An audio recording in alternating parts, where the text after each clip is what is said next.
Hello, welcome everyone to Guardians of Knowhere, issue number 1. Of course, your host, Sean Jackson. Okay, let's dive into the comic where we see that apparently it is Doom, God Doom, who chopped off the head of the Celestial and now created Knowhere. So, Angela swoops down and starts asking Drax the Destroyer where she is, she referring to Gamora, and Drax doesn't say anything, leading to a giant fight. And then Gamora comes down, tries to handle the situation until Angela is blasted by Rocket as they make their escape.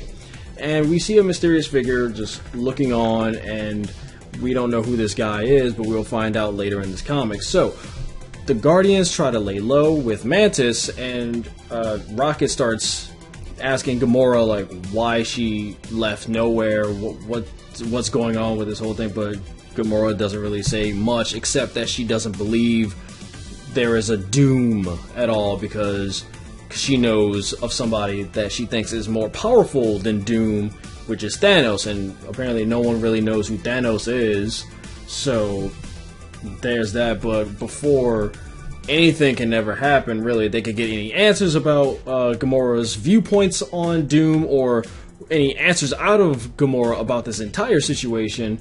The guy that we saw earlier in the comic, his name is Yotat, he wants to take over Knowhere, so he's there to destroy the Guardians. And that's where our comic ends. Alright, let's dive into the comic where we see that a year ago on the outskirts of Knowhere, that Yotat is in his vanilla form. And he's going to a special place with somebody named Jurgo. Honestly, and if people want to correct me on the pronunciation of the name, please be welcome to, but I'm pronouncing his name the same way you would say Giorno Giovanna. So, and his name is kind of spelled the same way with the Geo sounding thing. Anyway, Jurgo.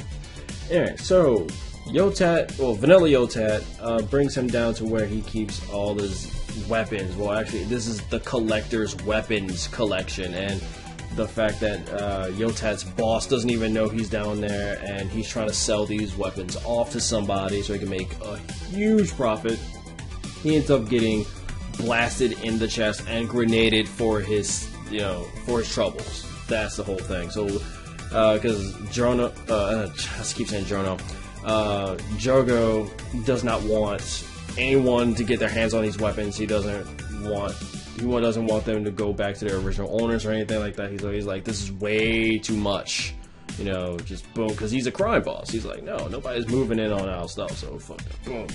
Anyway, so out of all that explosion, it created like a big mixture of cosmic energy, I guess, and just and Yotat is reborn into Shin Yotat.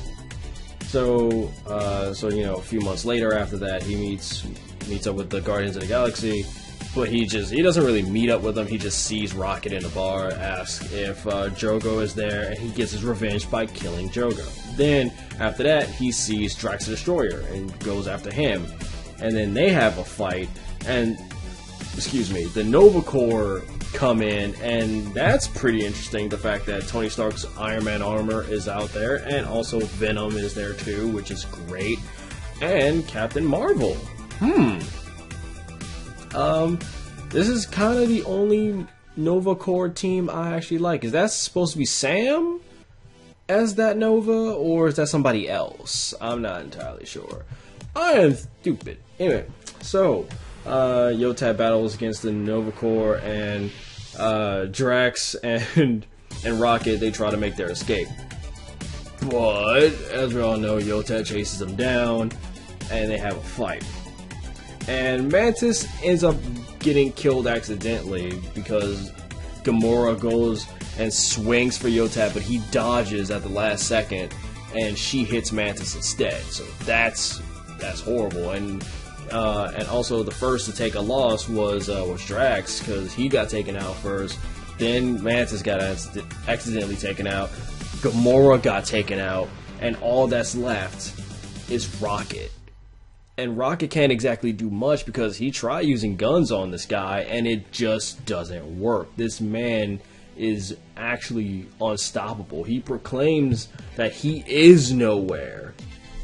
He is Yotat the Destroyer, He is the best. Angela the God of Doom shows up and strikes him down with lightning. Shockingly, he doesn't die. And she is wondering, like, how the fuck?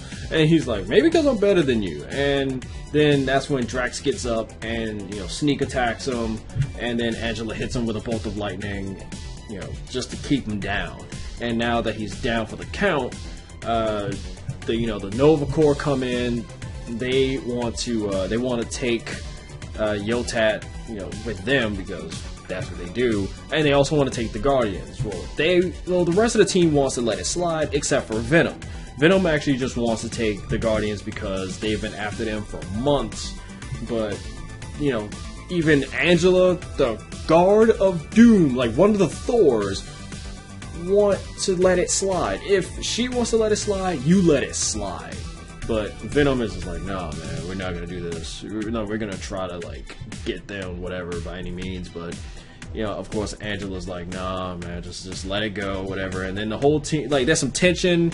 Like, are the Guardians gonna fight the Novas or whatever? Or Drax and Venom gonna fight? No, they just let it slide, whatever. But Gamora is gonna have words with Angela because Angela really wants to talk to Gamora about her faith. This whole comic is about Gamora's belief system. Is like, does she really believe in Doom? Like, does she think that Doom is actually a god? While everybody says, oh, Doom is God, he created everything. Well, Gamora is like, no, I don't believe that. She even tells Angela that they have different belief systems, which leads to confrontation. Gamora is trying to handle this in a peaceful manner, but of course you can't do that. Once you say some blasphemous stuff to a highly religious person, all hell breaks loose. Trust me, I know. And so they start to fight, and Angela just wants one bit of proof. She would let it all go if she was given one bit of proof that Gamora hasn't lost her mind, and if she's actually right. And then at the end of this comic, we get a sign that Gamora is right. Like, one bit of evidence, one bit of proof in the form of a being. And a lot of people will be like, who? But that's where the comic ends. Hello and welcome everyone to Guardians of Knowhere, issue number 4. I'm of course your host, Sean Jackson. Okay, so last we left off, this great big warrior woman just landed in front of Gamora and Angela. And they're trying to communicate with her, but they don't understand her language, and Angela ends up attacking her, and which culminates into a giant big fight scene, which actually destroys just a portion of Knowhere. The Nova Corps comes in and tries to handle the situation, but end up all dying one by one. It's incredibly brutal until, like, Gamora and Angela, they try to tag team her, and then Drax comes up and tries to help, but they end up taking her down, and with the help of Mantis. Yay! Mantis came back. I'm glad that she's not dead. But anyway, so after that entire thing, Gamora talks to Angela, well, Angela's dead body. She says, this is what I was talking about. She's like, I'm thinking of, like, Thanos. I don't know who the hell that is, but I can see him in my mind. He haunts me. I think of Groot, and I think of Quill. She's thinking of all these people, and it's kind of weird to me. So in this Doom-ruled universe, Thanos isn't around, because if Thanos was, Thanos would personally challenge Doom, exposing Doom to be a fraud, because Thanos would kick the shit out of Dr. Doom, the Thors, the Nova Corps, like everybody. And he would be like, I'm still not dead. Anyway, so as soon as Gamora is crying over Angela's dead body and wondering who Quill is, Peter Quill actually does show up, and he's like, okay guys, like, you're coming with me, and me and the rest of the people that know that this entire universe is bullshit.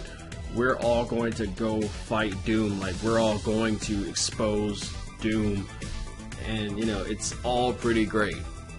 So this is all gonna be concluded in Secret Wars and Guardians of the Galaxy issue number 1. It's gonna be great. Like, everything's gonna get all new number 1s, especially when I saw Moon Knight's getting a new number 1. That's gonna be great.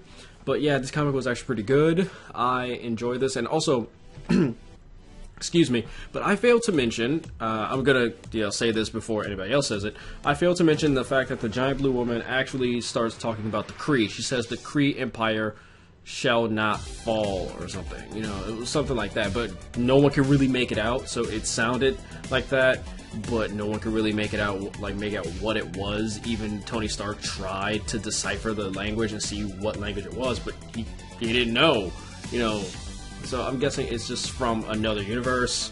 You know, it's like definitely like a Kree universe, like maybe the Kree doesn't even exist in this universe, I don't know. But anyway, like I said, this was a great comic. It was just a lot of brutal action, like crazy. I never actually want to see Carol Danvers die ever, because she's just too cool. But anyway, yeah, I give this comic an 8 out of 10. Highly recommend you guys go out and get it. And what you guys think about the comic, positive and negative comments in the section below. Tell me what you guys thought. Anyway, I'm Sean Jackson. Have a great day. Hey guys, Joel here reminding you that this video was made possible thanks to our many great patrons. If you want to become a patron and get exclusive comic book cast content, then click the Patreon link below and see how you can help us bring you the content you've come to love. Every little bit helps, and thanks for listening.